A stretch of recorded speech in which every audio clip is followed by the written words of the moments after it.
We spoke to over 150 women one-to-one. How do they define ambition? So for some women, it's career, family, financial stability. For some women, we also see things discovering what lights me up. Which is probably where you should start, right? Yeah. But basically what we see is that what we found is that women have this to-do list. The part that it becomes really, really hard is trying to do all of those within one day. That's just impossible, irrespective of whether you're a man or a woman. If you could basically say, okay, what are the three biggest problems for them as individuals? Firstly, it's the lack of time. So, they're very, very busy women. Then they're very overwhelmed with the amount of information. And finally, most of the solutions when it comes to health and wellness, they're not really meant for women. They're largely meant for men, and then they're downsizing them for women because it may have worked in one phase, but it doesn't work in another phase. Then they give up. So there's really no consistency being built. And if you don't have consistency, you're really not going to have the habits or the behavioral change that'll actually help you build the capacity so that you can actually have your ambition. It sounds a bit like we're kind of going through life just trying and trying and trying. I think that's a problem because, you're so busy doing that you haven't actually taken a moment to step back and sort of think about coming back to values, what your values really are. Welcome to the 51%, the podcast where we cut through the noise and get back to basics when it comes to women's health. Through expert insights and powerful personal stories, we help you tune in to what really matters. Your body, your well-being, your life. No one-size-fits-all advice. Just real conversations to help you understand your health on your own terms. But before we dive in, I have a quick favor to ask. Please hit subscribe and join the 51% community on our website. It's free and it helps us grow, reach more women and create events that really speak to the health and wealth challenges we all face. And finally, just so you know, everything shared on this podcast is for information only. It's not medical or financial advice, and always speak to a qualified expert for support. Shruti and Ritwik, welcome to the podcast. It is great to have you on. Could you please introduce yourself, talk a bit about your backgrounds and what you're doing now? Thank you so much. Absolutely. Thank you so much for having us, Shreya. I'm Shruti Hiremath, corporate lawyer and co-founder of Una. And I'm Ritwik Niyogi. I'm a neuroscientist, AI scientist, and also co-founder of Una, and also happen to be Shruti's husband. Maybe I'll just tell you a little bit about what Una is and what we're building. Yeah. So Una is a neuroscience-powered behavioral change system for ambitious women. What we actually do with Una is we help ambitious women build the capacity so they don't have to shrink their ambition in order to sustain it.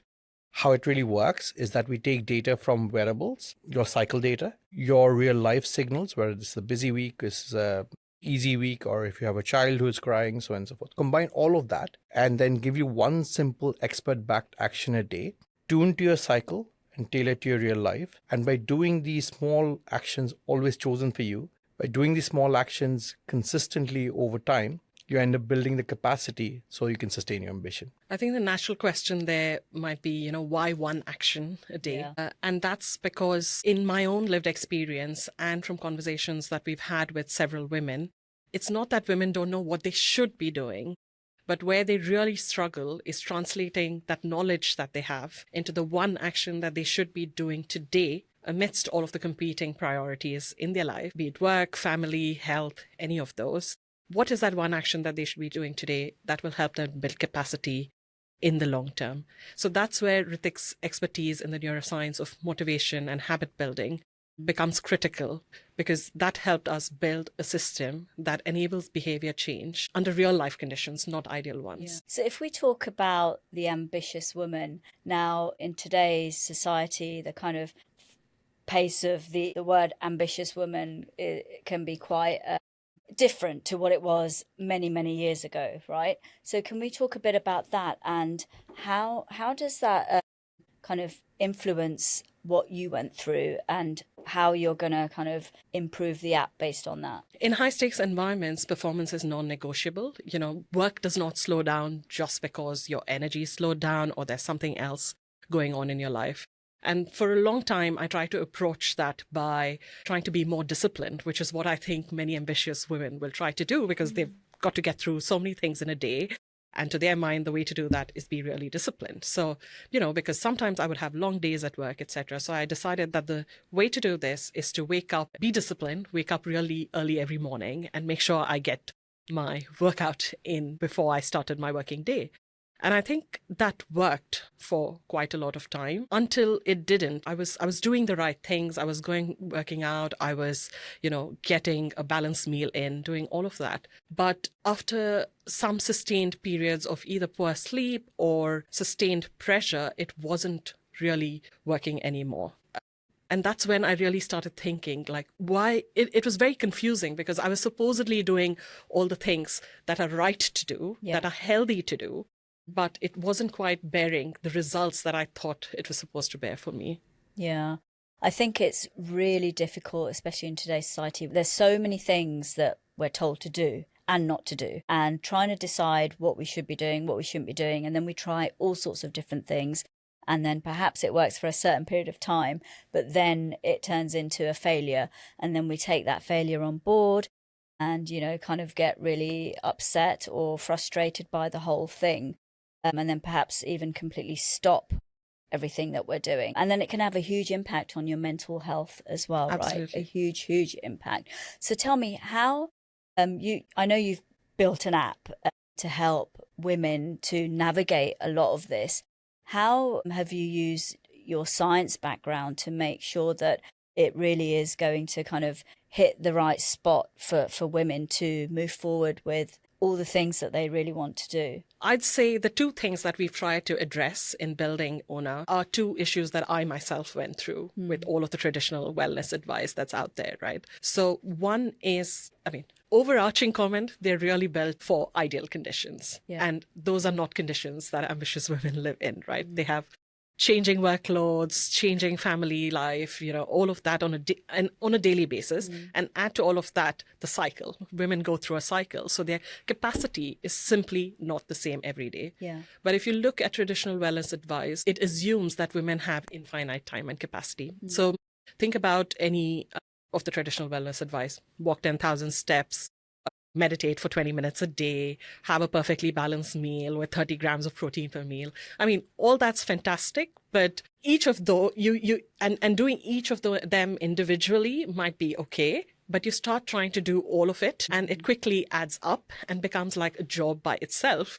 And honestly, women already have enough jobs. They don't need another job added on top. And so I think the sort of traditional wellness advice fails because it's sort of assuming women are at constant capacity when we're really not. The second is at least I personally was quite overwhelmed by a lot of the information out there because, every day there is new influenza, a new protocol, a new workout. I myself have tried a lot of those different things. But I think where you start to struggle is you start doing each of those things. But like you said, you try it for some time and then you stop because it's kind of not really sustainable in the long run. That's one. But two, also often, some of these new things are conflicting with each other. One influencer will tell you one thing, doctor might tell you another thing, and somebody else may tell you yet another thing. And so there's a lot of overwhelm. And so the woman is sort of left having to take all of this information on board, sift through it, and then try to make a decision, right? So there's a lot of overwhelm. And for women who are already suffering from quite a lot of decision fatigue, this is adding like some more cognitive load on top of the whole thing. And, if you look at modern technology, moving on from traditional wellness advice, think about wearables, right? Like I'm wearing one right now and Ritwik's wearing his Fitbit as well. And nothing against them. They're great, right? Yeah. Because they kind of tell you how you're doing, etc. But what happens? You open the app, you look at all of that data, of which there is quite a lot. You can see your heart rate variability, you can see your steps, you have a sleep score, you have a wellness score, so on and so forth. Like tons of data, depending on the variable, more or less. Some of them even have some other functionality within them now. But with all of them, the problem is that they're just giving you the data again. You are then left to figure out what to do based on that data. Yeah. They're not telling you that given that you've had less sleep last night or for the last 2-3 days in a row, the best thing for you to do today to, ensure that you have sustainable health in the longer term is X. they're not translating all of that data and advice into one actionable step. Yeah. And so I think those were the sorts of problems that we were really trying to solve for when building Una. You're so right with the wearable stuff. Now, I'm not going to probably name names here, but I got a wearable, and the first thing was it took me so long to figure out how to put it together. So then I thought, this is a complete no for me. And then it was so complicated. There was so much information and so much data that I got overwhelmed by the whole thing, and I got frustrated and I couldn't be bothered with it in the end. So I returned it. And you're right. It wasn't telling me, look, Shreya, your sleep was bad last night, as an example. Why don't you try this one thing just for today or for the week, and that's it. Don't do anything else. And often if you've had bad sleep, you already know that, right? Yeah. So it's not really giving you that much additional not at information. all. It's sort of most maybe verifying what you already knew. So exactly. the value add then is a little questionable. Which can build more stress and more frustration. Absolutely. Right? And you get more anxious thinking, okay, I know now I haven't slept for a whole month properly. Yeah. What do I do? It's so interesting you mentioned that, because again, a lot of the women that we spoke to when building Una, they had the same reaction about the wearables that they were using. They said, in fact, some of them actually, so Ritwik will explain how we've gone about building Una, but part of it is to sync your wearables. But many of them actually asked us, do you really want me to wear a wearable? Because I've worn a wearable in the past and I've been really overwhelmed and become anxious, like you were saying, looking at that every single day. I haven't got the time to look at it every single day, to be honest. I really don't. Yeah, exactly. So that's very much what we were trying to solve for as well. Yeah.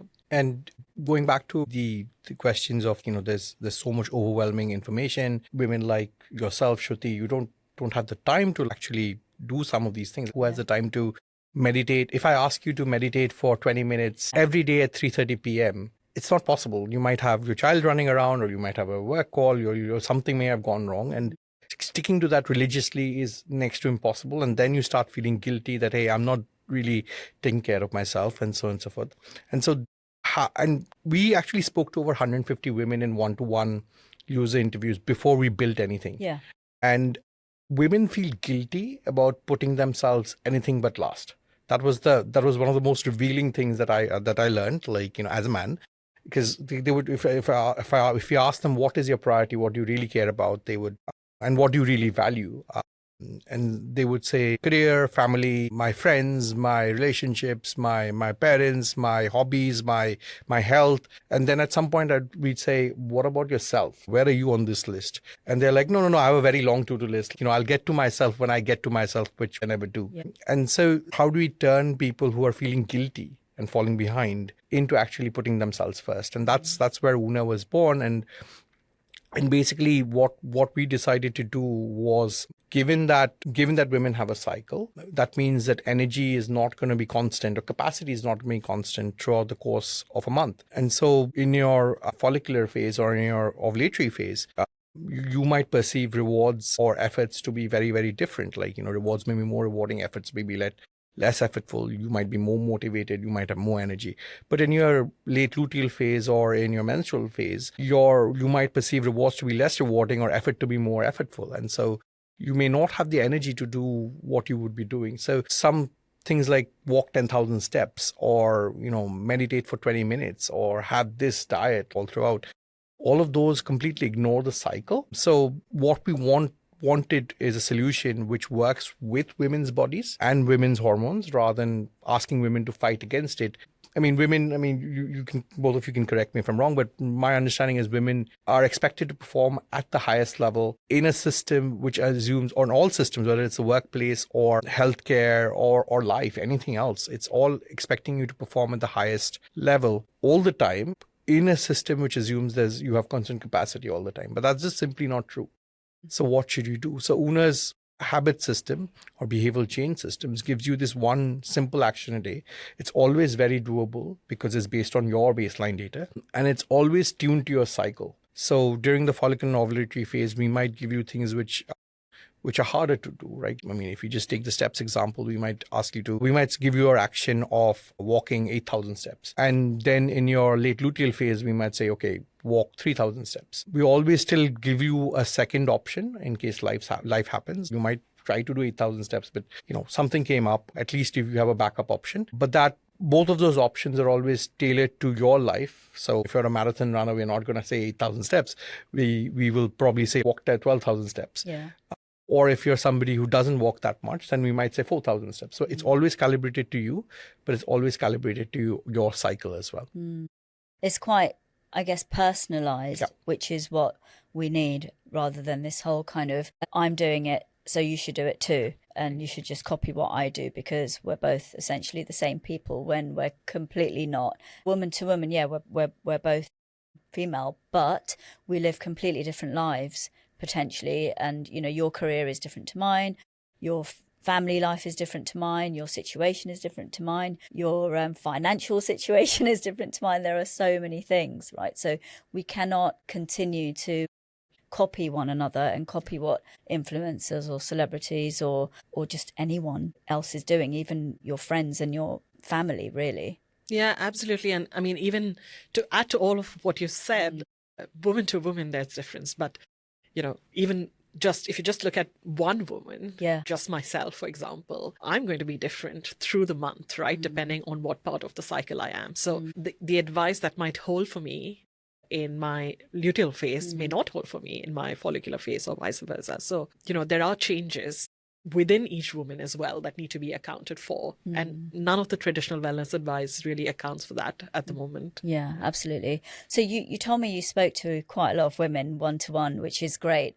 What kind of things came out of that? And in terms of, we talk about ambitious women in today's society, right? What prevents a woman from being ambitious? And I say ambitious, that is a very personal word for everyone. It doesn't always necessarily translate to working in some capacity for a company or for yourself, right? Everyone's ambition is different. But what was the outcome of that? We spoke to over 150 women one-to-one, and we have surveyed over 1,000 women. And then what we found was, let's start with how do they define ambition? So it's what are the things that you want to have in your life, or how, if you could think of your life as a house, what would you fill those rooms with, right? So for some women, it's career, family, financial stability, children, parents, caregiving, friends, and so on and so forth. For other women, it's a mix of something else. The large things are those: career, family, children, caregiving, time with friends. For some women, we also see things like discovering what lights me up and what are the things that I really, really value in terms of my vision, my life goals, and things like that, my purpose. Which is probably where you should start, right? Yeah. Yeah. Absolutely. But basically, what we see is that what we found is that women have this to-do list of all these things that they have to tick through. And the part that it becomes really, really hard is trying to do all of those, trying to do all of those within one day. And that's just impossible, irrespective of whether you're a man or a woman. That's just not possible. But even if you do it sequentially, the question is, how do you actually end up having the capacity so that you can actually have the things that you want to have sequentially, even if it doesn't make any sense to have it all at the same time. And that's also what the women we spoke to struggled with. They said, well, I've spent so much on my career now that how am I going to have a child, and I don't have the energy to raise a child, and so on and so forth. Or take the woman who's had a child and is going back to work, and she has to get back onto the career ladder. So how does she do that? Maybe her clients are with somebody else, and she needs to fight for her position right now, but she also has a child, leading to guilt and so on and so forth. So these are the big themes that we found. And if you could basically say, okay, what are the three biggest problems for them as individuals? Firstly, it's the lack of time. So, they're very, very busy women trying to have all these things. Then they're very overwhelmed with the amount of information that, whether it's a coach or a consultant or a well-being app or a wellness advice or a wearable, this is too much data, programs, routines, and so on and so forth. And finally, most of the solutions when it comes to health and wellness, they're not really meant for women. they're largely meant for men, and then they're downsizing them for women. So as a result, things don't really work. So, women try one thing, then it doesn't work for them. Then they try another thing, it kind of starts working for them, but then they realize it's really not working. And because it may have worked in one phase, but it doesn't work in another phase, then they give up. So there's really no consistency being built. And if you don't have consistency, you're really not going to have the habits or the behavioral change that will actually help you build the capacity so that you can actually have your ambition. Yeah. It sounds a bit like we're kind of going through life just trying and trying and trying. Lots of different things constantly, and just putting our, toes in one thing, stepping out because it's just either not working for you or it's too frustrating, and then putting your toes into something else and dipping back out. And it's that constant trying, and you're not getting anywhere with anything really. Yeah, I think that's a problem because, you're so busy doing that you haven't actually taken a moment to step back and sort of think about coming back to values, what your values really are. Because often if you have done that sort of work where you know what your values are, it's much easier to then build a life that is aligned with those values. Yeah. And because, for example, women might want to go, like we've discussed, there are all of these new routines and all of these new supplements and whatever. So that's great. They might say, this is great for my health, and so I'm going to try and do it. Yeah. But have you looked at your life in the round and thought whether this fits into the kind of life that I want to live? If I'm going to do this, what does this then take away from the rest of my life? Is it actually supporting what I want to do with the rest of my life? I think that's a conversation that many women have not actually had with themselves, often because they have no time. But actually, that's one thing that we've built into Una as well. So the whole system starts with an identification of what your values are. Who is the woman you want to become? Because actually, and Ritwik can add more about the science of this, but if you kind of know who you want to become, it's a lot easier to build the habits that help you to get to that place. But if you've not done that identification, then you're going to find it really hard to stick to the habits that you're trying to build. It's basically about consistency. And if you say, I'm going to be this kind of person, then you work backwards from what does that kind of a person do or not do, right? And so then it becomes much easier rather than saying, okay, I'm going to go to the gym every day. Why? Because I'm going to go to the gym every day. I mean, that's not really a logic, right? But if you say, okay, I mean, for me, for example, okay, I want to be a dad, so I'm going to go to the gym every day because I want to be able to take care of my children. So then that works much easier. And, we've seen this personally and it's a lot of data around how having an identity and working backwards from that really works. The other thing is like identifying what your values are. Speaking about value compasses and so on and so forth. And Una, where it really is distinguished from everything else. I mean, we spoke about the one simple action. We talked about the expert-backed, telling you, choosing what is the best thing for you, which will improve your health span in the long run. But the key thing is Una operates on the who. It doesn't operate on the what. So wearables, etc., they'll tell you, okay, this was your data yesterday. So you're basically a dashboard now, all kinds of statistics. And based on what happened yesterday of all the statistics, at most they'll give you some advice of like what you should do today. But it's not focused on who you actually want to be. It's not focused on who you're going to be at this end of this year. What we do with Una is we identify who you want to be. Then you say, okay, let's project you one year into the future. Given who you want to be, what does that person like do? What does that person look like, feel like? What are their priorities and so on? And then work backwards from that and say, okay, this is the best action for you today, which will be aligned with what you care about, your values and who you want to be, but it'll also improve your health and build your capacity. How do you solve the time frame thing? Because you talk about consistency, right, which is great, but you can be consistent for a few weeks and then drop off because everyone wants everything right now these days. So it's difficult to build that in. And I'm seeing a lot. I mean, even me, I'm guilty of it as well. Yeah. I don't see results within a couple of weeks. And then I'm like, oh, I really can't be bothered with this now. And I've got to do this. And I'm not even seeing the result I really want. And I want it now and forget it. So this is again about like small doable actions, and we never guilt trip women into saying, hey, look, you're about to lose your streak, so you should do so on and so forth. We work on promises that you keep to yourself. And we always say, like, look, we know what is the right action for you. All you have to do is say, I promise to myself that I will do this one action. That's a commitment. And we'll ask you tomorrow, did you keep it or not? We'll do all of the tracking. So you don't have to look at any data. We actually don't show any data in Una. We leave that to the wearables. So we just work on like the promises. And what we found actually is that women really, really love making that one small commitment to themselves and keeping that count of the number of promises they have kept to themselves. And then every week we basically do a reflection. Or they do a reflection ritual in which they basically say, okay, this is what I could achieve this week. Then they write down in their own words what they were able to achieve and how they felt, if there are any memorable moments, and so on and so forth.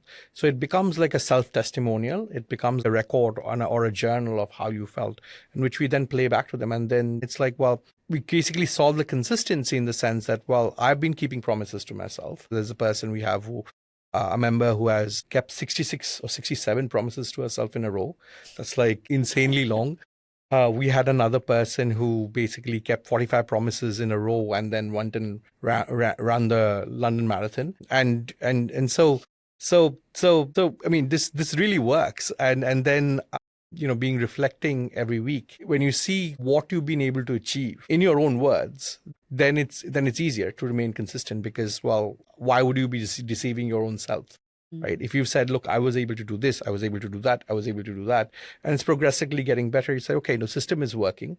I'm keeping my promises to myself. It's taking me less than a minute a day to do this, so I might as well keep going. And that's what has worked so far. I mean, we've actually, some of our members have said that we've changed their lives. I mean, we didn't think that was going to be that's not the effect we thought we would be doing. But basically, for example, the lady who ran the marathon, she had come to us and she said, I'm a mom of two and I'm very busy. I don't use wearables. I don't have time. That's so and so forth. And we said, okay, we'll give you a wearable. Would you just want to do this? And like, if it doesn't work, we'll give you your money back. No worries. 3 weeks later, she was like, I'm going to switch to a Garmin. Can you build in functionality to switch? We said, but I thought you don't do wearables. What are you doing? She was like, no, I'm planning to run the London Marathon. We said, okay, all right, we'll help you. We'll talk to you, our health coaches, and we'll help you. But the thing that really worked for her was not about activity or sleep. It was about stress management. She learned no matter where she was, she could just breathe for 2 minutes in a regulated way. And that would calm her down or improve her stress resilience. So even a marathon, which is very, very difficult to do, she was able to do. So the system works, and the consistency, basically the one action compounds. It's small enough to be doable, but smart enough to matter. I mean, I think that just to sort of add, I'd say like the two things, it comes back to the value aligned conversation we were having, because they've been sort of forced to do this little bit of thinking about who they want to be. Yeah. That helps them stick to these actions more easily. Yeah. Second, those actions are very doable. And then because those actions are very doable, they are actually doing them every day and achieving it. So then they kind of gain the confidence and motivation in a way to keep doing it, because it's so simple that, the actions we give are so simple that there's no way you can't be doing them, right? So what we're aiming for is not perfection. We're aiming that there is some progress every day, and so that in the long term, this is going to be sustainable. I think that's where we're kind of veering away from the optimization debate that is currently happening all around us. Yeah. And I guess we talked about women perhaps climbing the career ladder and then dropping off at a certain stage in their life because they perhaps have caring responsibilities, whether that's children or their parents, or they're reaching a stage of their life, when menopause, perimenopause hits and all these things are going on with your hormones as well. How can it help with that? Because we are seeing, from your experience, you spoke to quite a few women, right? Are you seeing women just kind of getting to a certain stage in their career and then not taking that next step of climbing the career ladder because they want to and they would really like to be in a leadership position? I think it's all about whether your tank is full. Yeah. Jacinda Ardern, famously resigned when she said, I just don't have anything left to give. And I think that's the place a lot of women find themselves in. It's not that necessarily that they're burnt out. That's a very extreme version of it. But it's that, they're supposedly performing and externally everything is looking great. They're performing to a very high standard. but internally there's this constant tension between all of the things they want to do with their life, with work, with family, with any other ambition that they may have. I think there's that constant tension, and that's where they struggle. And when something has to give, like Ritwik said, women always put themselves last. So when something has to give, often it's themselves or their career, the thing that they might have really valued and wanted to pursue. But in the scheme of things, they find that those are the easiest things to give up.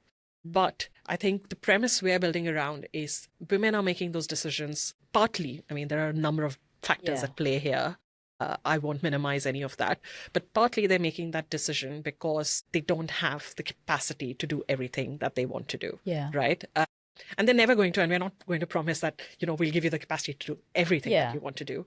But what's happening is they come to that realization when their tank is already quite depleted.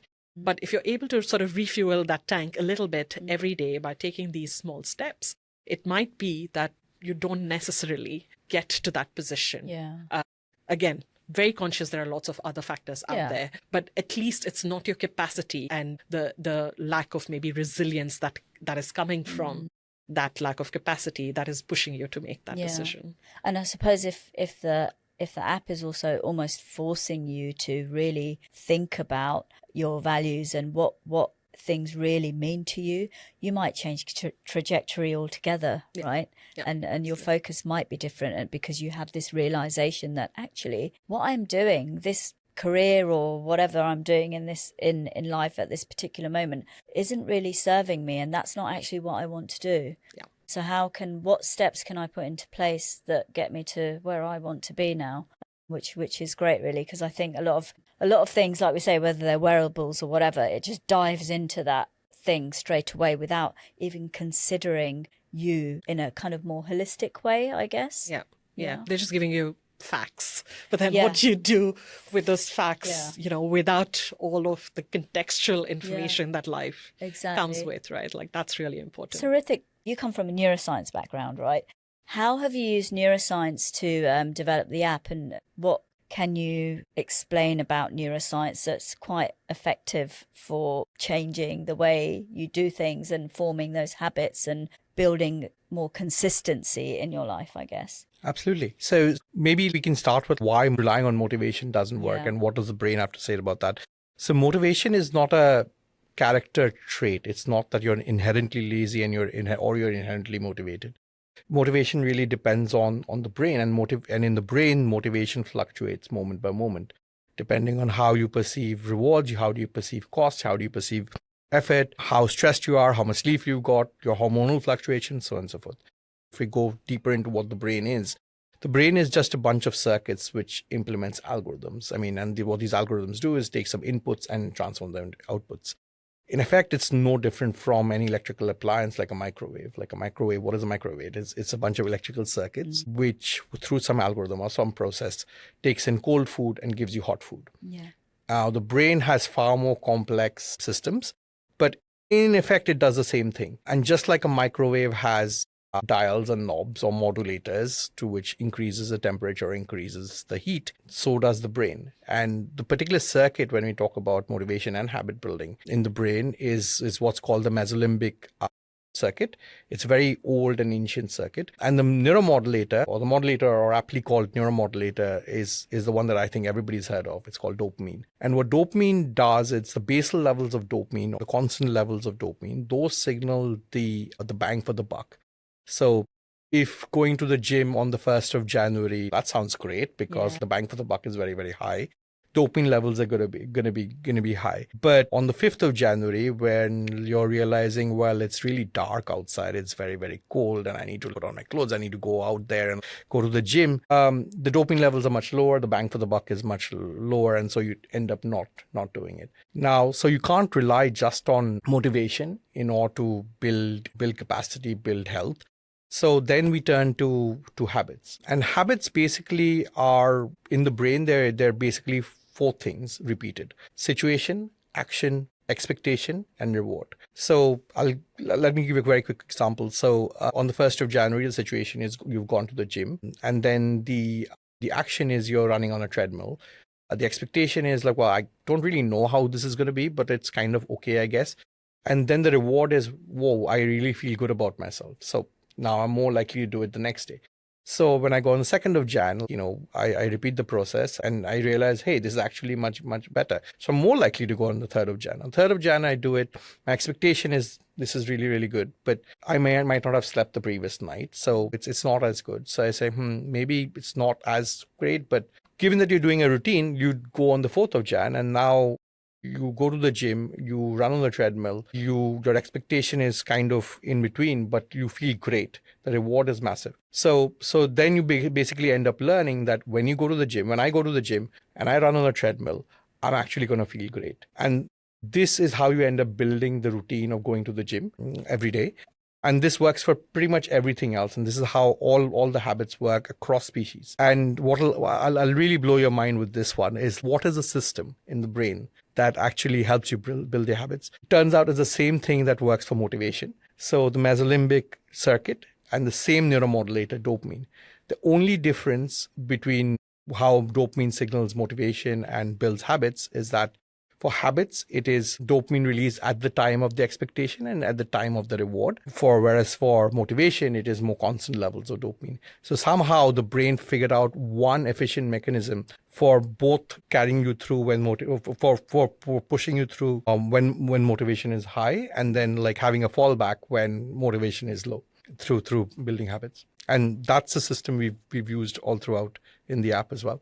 Wow. Okay. That's quite interesting, actually, because you always think that, well, actually, you got up to 4th of January. And then what about the 5th when it's like, actually, it's really cold and I'm not sure about this and maybe I'll just lie in today. Mm-hmm. What happens then? And what's that trigger in your brain then where you start losing that motivation? Because maybe the first few days you're really motivated and you're feeling good. You're saying, oh, I'm doing this and it's actually making me feel good. But that one day where it's not feeling good because it's exceptionally cold or you've had an exceptionally bad sleep or something has happened, that kind of can throw you off course. Yep. And then you stop and then you might restart in a few months' time. I'm giving a pretty classic example of myself here. Or many of us. Many of us. Guilty as charged.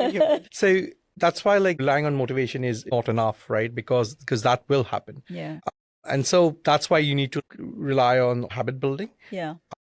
But to do that, and James Clear in his book Atomic Habits, he makes this very, very clear. Yeah. But again, situation, action, expectation, reward. Make triggers and clues very, very obvious, right? Then make going to the gym as easy as possible. So the action is easy. You don't have to do 20,000 steps you don't have to go over multiple barriers in order to go to the gym. I mean, we have a gym in our basement, right, of our apartment. Shruti goes to it, I don't, but like it doesn't work that well for me. Yeah. But expectation, the expectation should be something that you should be able to expect that, oh, I'm actually going to get a good outcome out of it. And then the reward actually has to be satisfactory. You actually have to feel good about it at the end. And if you can do this over and over again, then you will build the habit and then it'll become automatic. You will not be able to imagine your life without doing that. It's kind of like brushing our teeth, right? I don't brush my teeth thinking about, okay, in 30 years, my teeth are going to fall off or like I'm going to have tartar, right? I brush my teeth because it's around the same thing that I'm doing, or whether I'm shaving or something else, I'm brushing my teeth. Then the action is so simple. It's brush and paste and that's it. And the expectation is, oh, I'm actually going to feel good, or I'm actually not going to feel bad. And that's how people actually get into the habit of brushing their teeth or washing their hands and so on and so forth. It's not really about, oh, what is the long-term consequences of doing that? It's just, this feels great. Let's keep doing it again. But things like brushing teeth and washing hands, I guess things like that are kind of built from a very young age. Typically, right? Yep. It's almost like you're taught from a young age, you have to brush your teeth because your teeth will get rotten. And then the dentist reiterates that if you visit the dentist, right, from a young age. And the same with washing your hands. You must wash your hands after you go to the toilet or before you start cooking. That's kind of taught from a young age. But what about if you're starting a habit as a fully grown adult, and especially when you're going through these hormonal changes? How does that work? Because I feel like that becomes more difficult as an adult, and you're trying to implement all these things that perhaps you weren't taught when you were a baby or a child. Same principle. It's again situation, action, expectation, reward, and trying to do it in a way which is as simple as possible. I mean, this is why in Una we give you these actions which are very, very, very, very, very doable. And that's how you basically do it. For example, I talked about the lady who we taught to do breathing, and so basically, she said, okay, every time I have this meeting and so on and so forth, I'm gonna basically take out this video and I'm gonna breathe along with it. It's very simple. And then she started feeling better and better and better. Yeah. And so the expectation was, okay, I'm gonna feel good, and then I'll be ready for what comes next. And that's actually what she says is that she's ready for whatever's coming her way because she's been doing this over and over again. Keep it as simple as possible. I mean, remove all obstacles in the way. Make the triggers as obvious as possible, have positive expectations about it, and make sure that the reward is actually satisfactory, it is actually rewarding. Then you're going to trigger your dopaminergic and your mesolimbic circuit, and which will take over. I mean, it's a very ancient part of the brain. It's going to work. It's going to kick in, and then you're going to build a habit. Do you think with the app then, I'm assuming you ask a series of questions based around that specific person because, like we said, everyone's situation, their life is very different to one another, and then you use that to formulate almost a plan, I guess, of some sort, and then you add in the addition of wearing a wearable. Is that a must? You said that lady, she didn't have a wearable. So you don't have to wear a wearable. It's not a must. But if you do wear a wearable, then we have a lot of your baseline data. So we actually know how your capacity is fluctuating throughout your phases. And secondly, it means that you don't have to log anything. Again, going back to keeping things simple, one of the biggest reasons people don't build habits is they have to go do something and then they actually do the hard work and then they have to log that they do the hard work, which is just I had this, I've tried some food tracking, calorie tracking apps out there. When I was trying to be very careful with my diet. And I don't know, especially for Indian meals where you have so many ingredients, they don't recognize it. So many ingredients. Yeah, exactly. And it takes a lot of time to sit and put in every single ingredient. And again, actually, this was some of my lived experience. And again, talking to women where they said, if there's a lot of friction, I'm a really busy woman, I don't have time. Yeah. You make it as easy for me as possible and the likelihood of me doing it is going to go up. But you ask me to log things, then, that's going to make things more difficult because then I have to make time for it and it's an extra thing I have to do. So actually what we're doing with Una is, in a way, we're very different compared to a lot of other apps. Most apps are built on trying to make you spend more time on the app. We're the opposite. We don't want you to spend a lot of time on the app. Yeah. We just want you to open it in the morning, look at the action that's there for you today, pick between the recommended option or the easier option in case you're going to have a busier day. Yeah. And that's it. Close the app and the tracking happens in the background. So we'll know whether or not you've completed your action. We'll get your baseline data. And based on that, we'll recommend the action to you the next day. So there's no plan. It's just one action. Because again, with plans, the problem is it starts becoming too elaborate, right? Simplicity is quite crucial here, as Ritwik was saying, in order to build habits. Because if you give a busy woman 10 recommendations and then tell her, based on your data, these are 10 recommendations, then again, she's going to have to sit and read through that and figure out what to do. But what we're doing is removing all of that friction and saying, there's just this one action. It's really easy to do. Don't spend any more time on the app. Just get going with your life. And in your life, and also the actions we give are so straightforward. It might be, for example, do 45 minutes of active time today, right? So that's over the course of the day. That's not asking you to take out specific time. And I don't know what your schedule is like. And then if I give you that and say you don't wake up on time, then you may not do it. And then that's a missed event, right? Whereas the actions we give are so simple and so doable that you're going to be able to do them.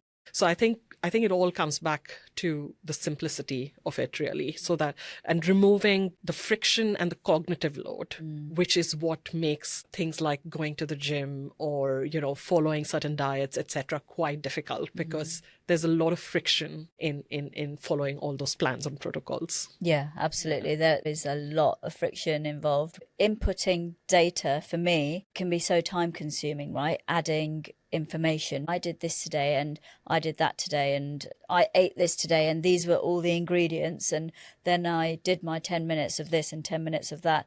It's too much. And then that ends up leading to more stress, more anxiety and more frustration. And then it's like, right, forget everything.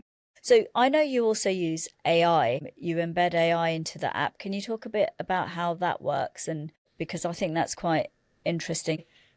So to answer that, let's ask why do we even need AI in the first place? So what coaches and consultants are great at is one-to-one personalization, right? And personalizing these actions and plans down to the individual. But then it doesn't really scale because you can't do that for hundreds or thousands or millions of women like we're trying to do.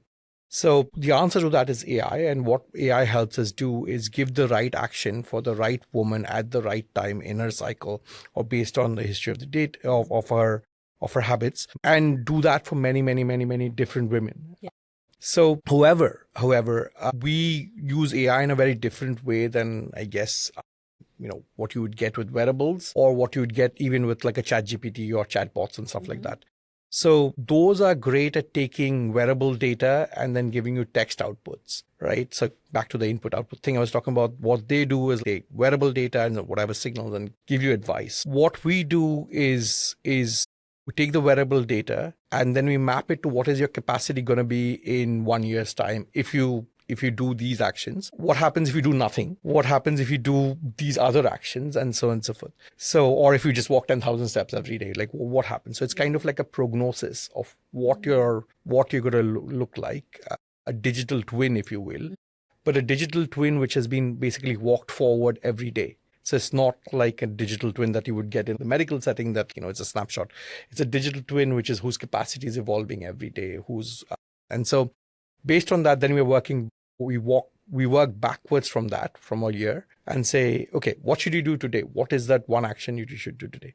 And then we set those one actions for a week. We change the levels within the week, or if a woman is traveling or sick or has an emergency, then there's a different action she can do. And based on that, the prognosis will again change because we're looking at what's happening into the future. And so that's how our AI works. So it's like, it's proprietary, it's different. It takes into account how certain we are about the prognosis. I and large language models, they have a big tendency to hallucinate, and they will very confidently tell you something which is wrong and might hurt you. It might be adverse to you.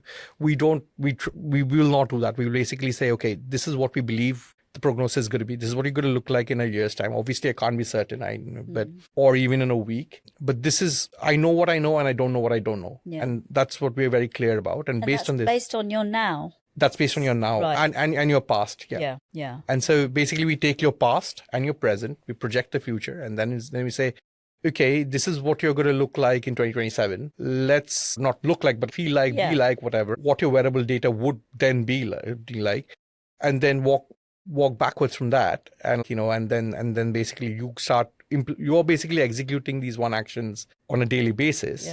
We are basically calculating, okay, what are you going to be looking like later, and then figuring out what is the right course of action for you based on my past and my right now, what I've done in the past, my situation in the past and what I'm doing now. You then predict in 5 years, 10 years, whatever that might be, this is what Shreya's going to be like in terms of her health. Exactly. Yeah. So if she's not going to be in a good way in 10 years, let's take the steps so that improves. Exactly. Yeah. Okay. So as of now, we haven't done it for 10 years, but that's the bigger picture. Yeah. And the critical thing there is that women have hormonal changes and there's a cycle. Yeah. And then there are different phases of life. There's pregnancy, there's perimenopause, there's menopause. Yeah. So far, we haven't looked at those long horizons because then, there are lots of changes that are happening. Yeah. But in the course of a year, you will still, if you have a regular cycle, you'll probably still have a regular cycle. Yeah. So those predictions are better. But we do want to go where what you're saying is look 10 years, okay,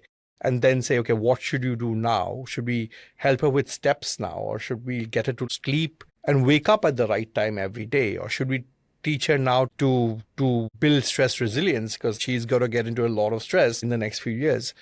And then go from there. So it's not about yesterday. It's not about the past. It's about who you're going to become. Yeah. And then what does that look like, feel like, and so on. Yeah, so it's almost a kind of preventative health model almost, which is exactly what needs to be done, rather than a lot of things are now longevity and optimize. And for me, I feel like it kind of stresses me out a bit more when it's like, right, how can I optimize my health? How can I optimize my mind? How can I optimize my sleep?